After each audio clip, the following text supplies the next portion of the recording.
ഏറ്റവും വലിയ വിമാനവാഹിനി കപ്പലായ യുഎസിന്റെ USS Gerald R Ford middle ഈസ്റ്റിലേക്ക് ഇറാനുമായി സംഘർഷം തുടരുന്ന സാഹചര്യത്തിലാണ് യുഎസിന്റെ നിർണായക നീക്കം. കരീബിയൻ കടലിൽ നിലയുറപ്പിച്ചിരുന്ന ജെറാൾഡ് ആർ ഫോർഡ് മിഡിൽ ഈസ്റ്റിലേക്ക് യാത്ര തുടങ്ങിയെന്നാണ് വിവരം. ഒരാഴ്ച കൊണ്ട് എത്തിച്ചേരും. USS George W. ബുഷ് വിമാനവാഹിനിയെ മേഖലയിലേക്ക് അയക്കാനായിരുന്നു US നേരത്തെ തീരുമാനിച്ചത്. എന്നാൽ ലക്ഷ്യസ്ഥാനത്തെത്താൻ കാലതാമസം ഉണ്ടാകുമെന്നതിനാൽ തീരുമാനം മാറ്റി. വെനിസ്വേലയിൽ നിന്ന് പ്രസിഡന്റ് നിക്കോളാസ് മഡൂറയും ഭാര്യയും പിടികൂടിയ US ദൌത്യത്തിന്റെ ഭാഗമായിരുന്നു ജെറാൾഡ് ആർ ഫോർഡ്. 1106 അടി നീളമുള്ള കപ്പലിന് 90ഓളം യുദ്ധവിമാനങ്ങളെ വഹിക്കാനാകും. അകമ്പടി കപ്പലുകളും ഒപ്പമുണ്ട്. നിലവിൽ USS എബ്രഹാം ലിങ്കൺ വിമാനവാഹിനിയുടെ നേതൃത്വത്തിലെ US നാവിക വ്യൂഹം അറബിക്കടലിൽ തുടരുകയാണ്. ജെറാൾഡ് ആർ ഫോർഡ് കൂടി എത്തുന്നതോടെ ഇറാനുമേലുള്ള സമ്മർദ്ദം ശക്തമാകും. USുമായി ഇറാൻ ആണവ ചർച്ച തുടരുന്നുണ്ടെങ്കിലും ബാലിസ്റ്റിക് മിസൈലുകളെ നിയന്ത്രിക്കണമെന്ന USന്റെ ആവശ്യത്തെ തള്ളിയിരുന്നു.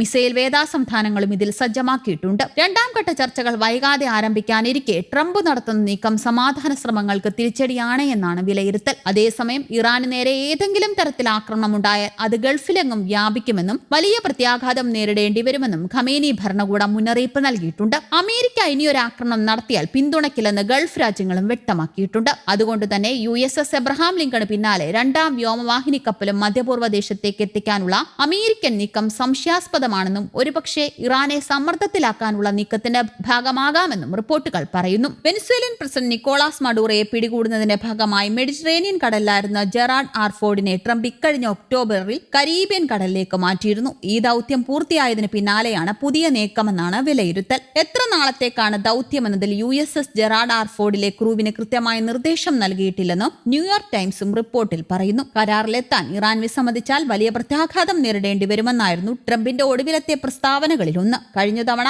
ആണവ കരാറിലെത്താൻ US ആവശ്യപ്പെട്ടപ്പോൾ ഇറാൻ നിരസിച്ചുവെന്നും അതിന് വലിയ വില ഇറാൻ നൽകേണ്ടി വരുമെന്നും ഇക്കുറി കുറച്ച് പ്രായോഗികമായി ചിന്തിക്കുമെന്ന് പ്രതീക്ഷിക്കുന്നുവെന്നുമായിരുന്നു ട്രംപ് ട്രൂത്ത് സോഷ്യലിൽ കുറിച്ചത്. എത്രയും വേഗം ഇറാൻ കരാറിൽ എത്തിച്ചേർന്നില്ലെങ്കിൽ അടുത്ത മാസം പ്രത്യാഘാതമുണ്ടാകുമെന്നും ട്രംപ് സൂചിപ്പിച്ചിരുന്നു. അതേസമയം സാഹസത്തിന് അമേരിക്ക മുതിർന്നാൽ ഗൾഫ് മേഖലയിലെ അമേരിക്കയുടെ മുഴുവൻ വ്യോമതാവളങ്ങളും ആക്രമിക്കുമെന്നും വലിയ തിരിച്ചടി നേരിടേണ്ടി വരുമെന്നുമായിരുന്നു ഇറാന്റെ മറുപടി. ലോകത്തെ എണ്ണ വിതരണത്തിന്റെ 1/5 കടന്നുപോകുന്ന ഹോർമുസ് കടലിടുക്കിന്റെ നിയന്ത്രണം ഇറാന്റെ കൈവശമാണ്. യുദ്ധമുണ്ടായാൽ ഈ പാത അടച്ചുപൂട്ടുമെന്ന് ഇറാൻ ഭീഷണി മുഴക്കുന്നു. ഇത് ആഗോള സാമ്പത്തിക തകർച്ചയ്ക്ക് കാരണമാകും. മിഡിൽ ഈസ്റ്റിലെ ഏറ്റവും വലിയ മിസൈൽ ശേഖരവും ഇറാന്റെ പക്കലുണ്ട്. ഫത്ത 1, ഫത്ത 2 തുടങ്ങിയ ഹൈപ്പർസോണിക് മിസൈലുകളും 2500 കിലോമീറ്റർ വരെ ദൂരപരിധിയുള്ള ബാലിസ്റ്റിക് മിസൈലുകളും ഇസ്രയേലിനെയും മേഖലയിലെ അമേരിക്കൻ സൈനിക താവളങ്ങളെയും തകർക്കാൻ ശേഷിയുള്ളവയാണ്. ചെറിയ വേഗതയേറിയ ബോട്ടുകളും മൈനുകളും 27 അന്തർവാഹിനികളും ഉപയോഗിച്ച് വമ്പൻ യുദ്ധക്കപ്പലുകളെ നേരിടാൻ ഇറാന് സാധിക്കും. ഇറാനിലെ സൈനിക ഇടപെടൽ മറ്റൊരു ഇറാഖ് യുദ്ധം പോലെ അമേരിക്കയ്ക്ക് വലിയ സാമ്പത്തിക നഷ്ടവും നാശനഷ്ടങ്ങളും വരുത്തിവെക്കുമെന്നും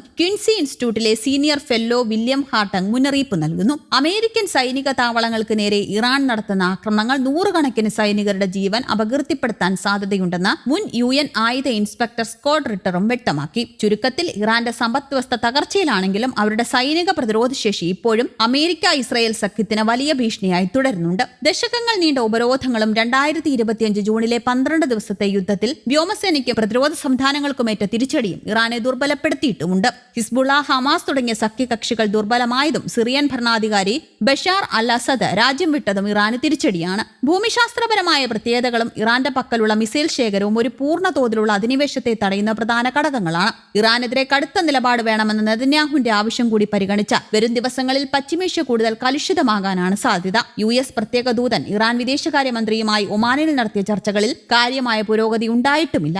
1 മാസത്തിനുള്ളിൽ കരാറിലെത്താൻ കഴിഞ്ഞില്ലെങ്കിൽ പ്രതികരണം ഉണ്ടാകുമെന്ന് ട്രംപിന്റെ മുന്നറിയിപ്പുമുണ്ട്. 1 മാസത്തിനുള്ളിൽ ഇറാനുമായി കരാറിലെത്താൻ കഴിയുമെന്നാണ് പ്രതീക്ഷയെന്നും കരാറിലെത്തിയില്ലെങ്കിൽ ഇറാൻ വളരെ വേദനാജനകമായ പ്രതികരണം നേരിടേണ്ടി വരുമെന്നുമാണ് ട്രംപ് വ്യാഴാഴ്ചയും മുന്നറിയിപ്പ് നൽകിയത്. കഴിഞ്ഞ ആഴ്ച US പ്രത്യേക ദൂതൻ സ്റ്റീവ് വിറ്റ്കോഫും ട്രംപിന്റെ മരുമകൻ ജെറാഡ് കുഷ്ണറും ഒമാനിൽ ഇറാൻ വിദേശകാര്യമന്ത്രി അബ്ബാസ് അറാഖിയുമായി പരോക്ഷ ചർച്ചകൾ നടത്തിയെങ്കിലും കാര്യമായ പുരോഗതിയില്ല. ഇനി വരും മണിക്കൂറുകൾ യുദ്ധത്തിന്റെ നിലവിളിയാണ്.